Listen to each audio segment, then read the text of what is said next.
Seine-Maritime, c'est l'heure de la quotidienne.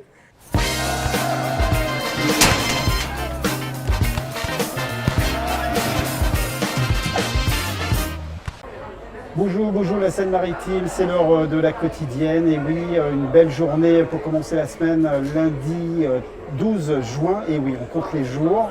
Avec cette chaleur, on perd quelquefois un peu le fil.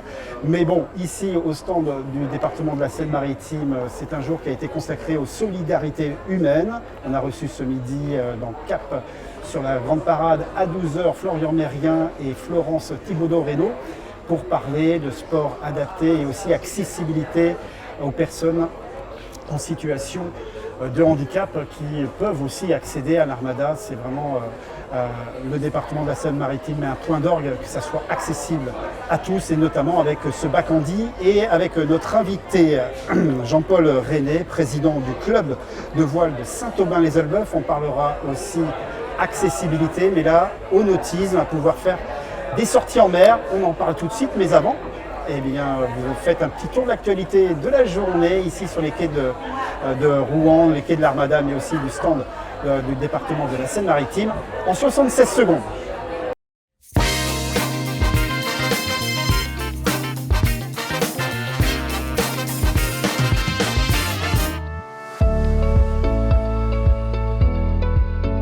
Au stand du département, on a du goût et on fait goûter des breuvages inattendus. De la sève de bouleau du pays de Bray, 100% naturel, labellisé agriculture biologique. Donc nous avons la sève de bouleau cette année qui est une nouveauté, aromatisée à l'hibiscus. Donc nous avons 2% d'hibiscus, 1% de sucre. La cure de détox, on appelle ça, c'est une cure de 3 semaines, donc c'est 15 centilitres par jour pendant 21 jours, à jeun le matin. Juste à côté, Thibaut Rolic affirme une chose. Le lin, ça se mange et c'est très très bon pour la santé. On va avoir une plante miracle, donc riche en oméga 3, en oméga 6, en fibres. On va avoir aussi une plante riche en fer. Et le prouve en préparant une compotée de pommes arrosées de graines de lin torréfiées.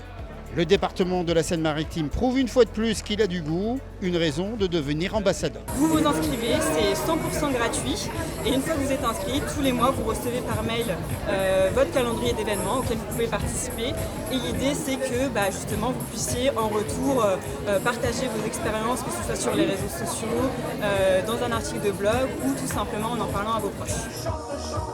Allez messieurs dames, en direct live. Sur la terrasse de France Bleu, on réinvente la manière de faire la chenille. Standard. G comme gauche, D comme droite, croix, roulotte. Un entraînement payant puisque le record de la plus grande chenille du monde a été battu. 3940 participants contre 1338 enregistrés en 2022 en Bretagne. Vive la Normandie! Et oui, cette répétition de la chenille d'une manière assez originale, vous l'avez vu en fin de brève, montre qu'il y a une très très bonne ambiance ici sur les quais de Rouen. Il y a une très très bonne ambiance aussi au club de voile de Saint-Aubin-les-Elbeuf. On reçoit son président, Jean-Paul René. Tout d'abord, un petit mot sur l'Armada. Comment ça se passe ces premiers jours? Vous êtes un homme heureux? Oui, un homme heureux. En fait, pour nous, ça se passe très bien. On a commencé nos activités sur l'Armada dans le bassin Saint-Gervais. 3 jours de régate avec les équipages des grands voiliers. Et aujourd'hui et demain, on reçoit donc les personnes en situation de handicap. Et puis mercredi, il y aura une parade des optimistes. Donc pour nous, en fait, pour être honnête, je n'ai pas encore vu beaucoup les bateaux. Très bien. Vous êtes très occupé. C'est vrai que vous organisez pas mal de choses pour l'Armada. Il y a aussi, donc, c'est quasiment, on peut signer un retour, puisque c'est la 2e édition de cette fameuse parade des optimistes. Oui, tout à fait. En fait, lors des voiles de la liberté, en 1989, les premières Armada, mais ça s'appelait les voiles de la liberté, on avait amené aussi une 50aine d'optimistes, comme on va faire mercredi, avec des petits gamins de 8-11 ans qui vont naviguer sur la Seine entre les grands voiliers. Et je peux vous assurer, parce que ma fille était là à l'époque, elle a plus de 40 ans maintenant, mais elle s'en souvient encore. Elle s'en souvient encore? Elle s'en souvient encore, ouais. C'est quoi? Qu'est-ce qu'elle garde comme souvenir? C'est magique. C'est magique pour les gosses, vous imaginez, ils sont dans leur petit bateau de 2,50 m là, et puis à côté, ils lèvent la tête comme ça pour voir les grands voiliers. On essaie de donner des souvenirs en fait aux enfants, c'est notre objectif. On fabrique aussi des bons souvenirs à la base nautique et de loisirs de Bédane, puisque vous organisez ce que vous appelez des sorties en mer pour des personnes en situation de handicap. Ça s'appelle Tremplin Sport. Regardez, vous allez voir, c'est vraiment, on peut dire, magique de voir ces personnes en situation de handicap, de pouvoir accéder à ce bassin.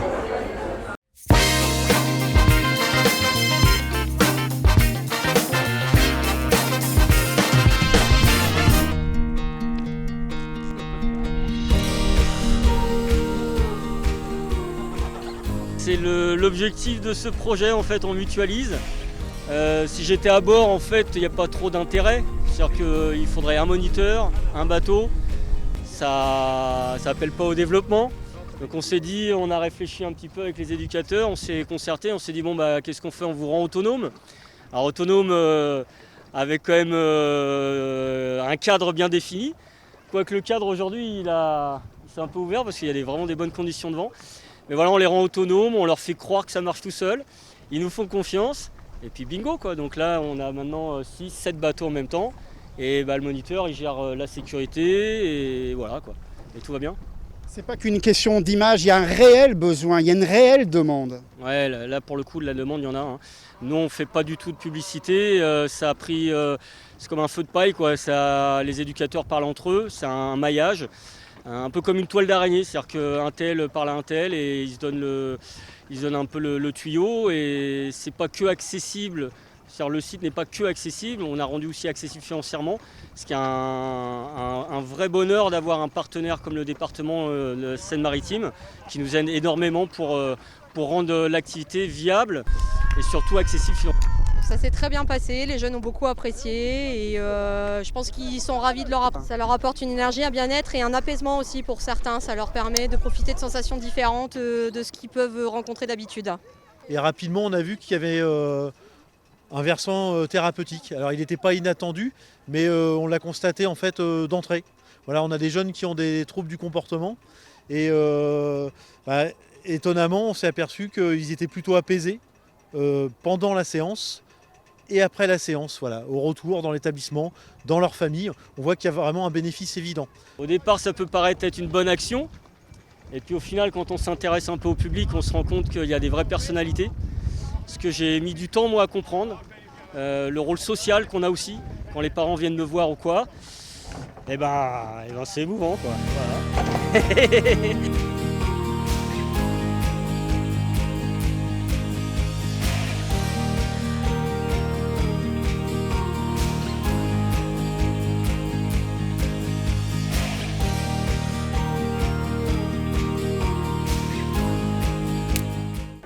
Oui, on sent bien l'engagement des moniteurs par ce projet, mettre en place ce projet. C'est un projet qui date de combien de temps ? En fait, ça fait une quinzaine d'années que l'on fait avec le dispositif Tremplin Sport, qui est un dispositif de la Seine-Maritime. Une quinzaine d'années que l'on reçoit des gens en situation de handicap avec les établissements. On travaille avec à peu près 25 établissements aujourd'hui. À peu près 400 personnes oui, ont pu participer. Plus de 400 personnes différentes viennent chaque année faire de la voile, enfin du moins des promenades à la voile sur la base de loisirs de Bédane. Et c'était le principe, on l'a vu dans le reportage, il n'y a pas de moniteur à bord, c'est l'éducateur qui a été plus ou moins formé ou sensibilisé à naviguer sur ce bassin. Oui, en fait, sur le lac, on a 7 bateaux, pardon, on vient d'en refaire un nouveau, 7. On a 7 bateaux, il est impossible de mettre 7 moniteurs, on est obligé de payer quand même, sur chaque bateau. Donc en fait, la grande idée de Fred Moretti, que j'avais embauché pour ça, en fait, spécialement pour développer Tremplin Sport, ça a été de former les éducateurs à la voile, donc à manœuvrer les bateaux, et après embarquer les résidents de leur établissement Et puis, je veux dire, après, Fred, lui, il surveille avec son Zodiac, c'est peinard pour lui, quoi, en fait. En fait, bon, c'est pas tout à fait ça, mais en fait, ça nous a permis de démultiplier nos forces, on va dire. Il y a un bénéfice aussi quasi psychologique, médical pour ces personnes en situation d'handicap, pardon. Alors, bon, évidemment qu'on ne guérit personne, hein, ça c'est très clair. Alors, nous, on a toujours l'impression qu'on n'en fait pas assez ou que c'est pas assez, quoi. Mais en fait, dès qu'on interroge les éducateurs, mais eux ils disent, mais vous ne vous rendez pas compte, nos résidents, ils sont 90% du temps entre quatre murs. Quand on leur dit, vous allez à la base de Bédane faire du bateau, ah bah tout de suite, il n'y a pas de problème, il n'y a pas de retardataire pour s'habiller, se laver, enfin se préparer et tout ça. Hein. Parce que c'est vraiment un moment privilégié de détente, on va dire, une sortie de plein air. Alors, et puis alors là, enfin je parle beaucoup, mais les sensations, quoi. Parce que quand vous êtes sur un bateau, ça tangue un petit peu, ça glisse, il y a le vent, parce qu'il y a aussi des non-voyants par exemple. Et ben, les non-voyants, ils sentent le vent quand même, et je ne sais pas trop expliquer ça, mais apparemment, quand ils reviennent, ils ont de la banane. Enfin, c'est ce qu'on m'a dit en tout cas. En tout cas, c'est un projet qui vous tient à cœur.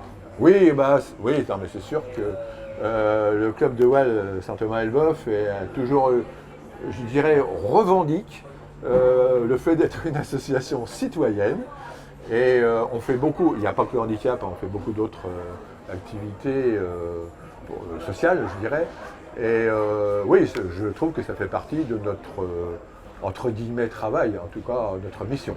Merci beaucoup Jean-Paul René d'être venu expliquer un peu ce projet, hein, donc Tremplin Sport. Tremplin Sport, oui. Si vous voulez un peu d'informations, il s'est permis et il avait le droit de déposer un peu de documentation ici à la borne d'accueil du stand du département de la Seine-Maritime, la base nautique et de loisirs de Bédane.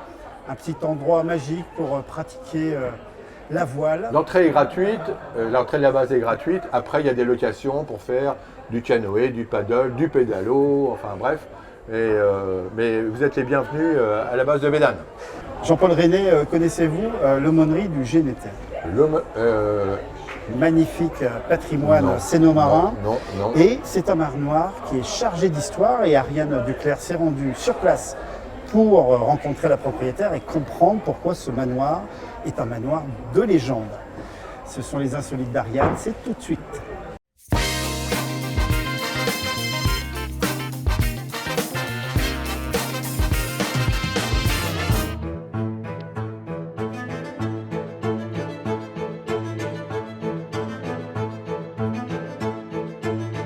Nous sommes aujourd'hui au Genetet, au cœur de la forêt de Roumare, avec Sophie de Saint-Seine. Vous êtes la propriétaire de ce lieu magnifique. Depuis combien de temps êtes-vous installée ici? Alors nous serons installés ici depuis 5 ans en août. Nous avons le coup de cœur pour ce lieu assez atypique.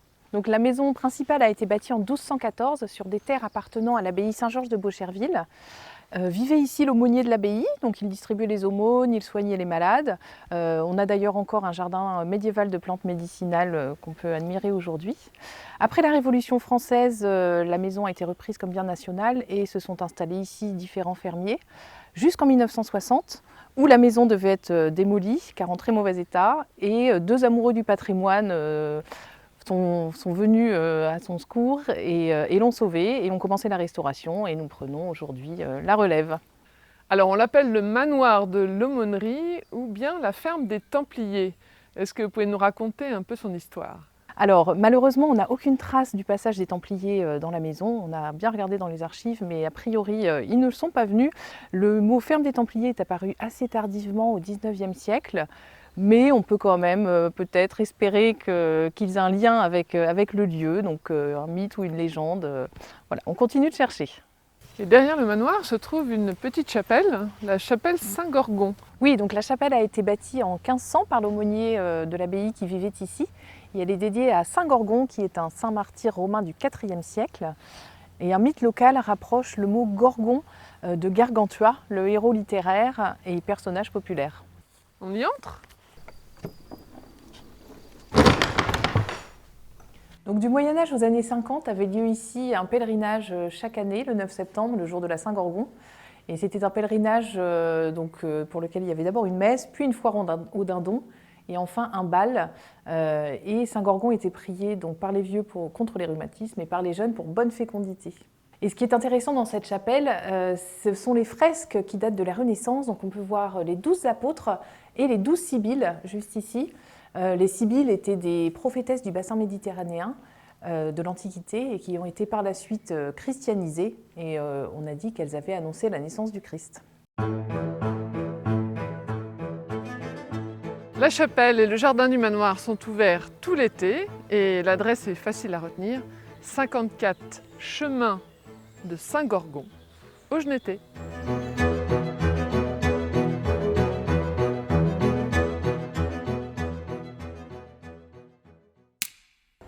Belle découverte encore par Ariane Duclerc avec ses insolites. Elle s'est rendue sur le territoire, en tout cas le long de la Seine, sur cette vallée de la Seine, découvrir des lieux insolites et surtout en donner leur signification. C'est l'heure de monter à vélo avec Benoît Sylvestre, direction les bords de Seine pour Ça vaut le détour.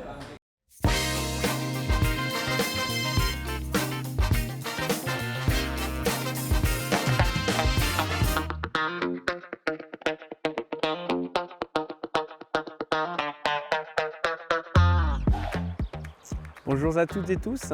Pour cette 5e étape sur l'itinéraire de la Salade à vélo en Seine-Maritime, j'ai décidé de vous emmener à Ménil-sous-Jumièges, où là, nous allons emprunter pendant quelques temps la route des fruits.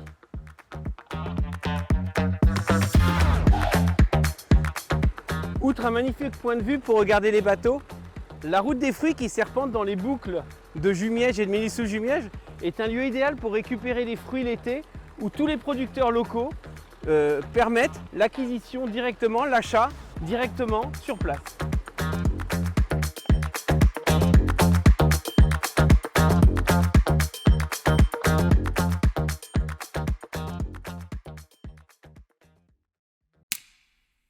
Vous êtes à jour de l'actualité ou presque, rendez-vous sur boujou76.fr pour voir le replay de l'émission, mais aussi découvrir plein d'informations, de portraits et de magnifiques reportages sur boujou76.fr et abonnez-vous à la newsletter qui sort tous les soirs à 18h30.